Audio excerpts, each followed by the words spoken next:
Bakit ka raw nila binubuli? Kasi anak ko daw ako ni Pacquiao. Tapos minsan sabihin nila na, tara, suntukan tayo. Tapos paglabas ko ng gate, wala na, bugbugin na nila ako. Ganyan. Binubuli, binubugbog dahil anak ni Pacquiao at nakaranas din ng matinding hirap at gutom tulad ng kanyang ama. Yan si Eman Bacos sa Pacquiao. Istorya na lang nila yung lagi nating naririnig. Yung hirap, yung sakit na lumaking hindi nakasama ang tunay na magulang. Yung consequences na ginawa ng kanyang magulang na hindi naman niya hiningi. Habang pinapanood ko ang kwento ni Eman Bacos sa Pacquiao, yung anak ni Manny Pacquiao sa ibang babae, parang hinaplos ng sakit ang dibdib ko.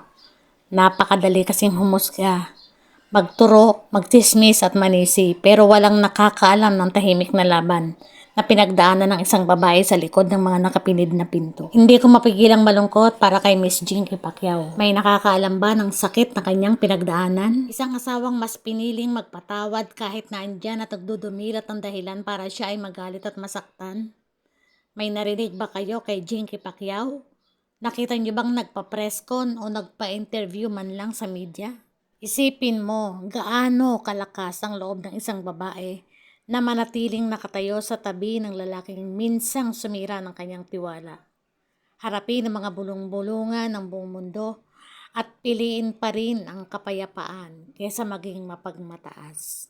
Hindi lang niya pinatawad ang kanyang asawa, niyakapan niya ang buhay na paalala ng pagkakamaling yon.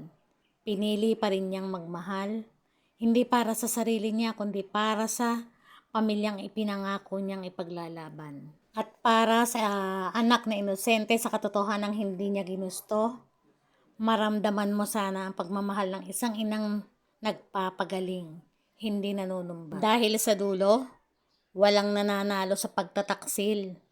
Pero si Jinky Pacquiao, ipinakita niya sa buong mundo na kahit sa pinakamasakit na sugat, kaya niyang piliin ang kapatawaran, pananampalataya at pamilya.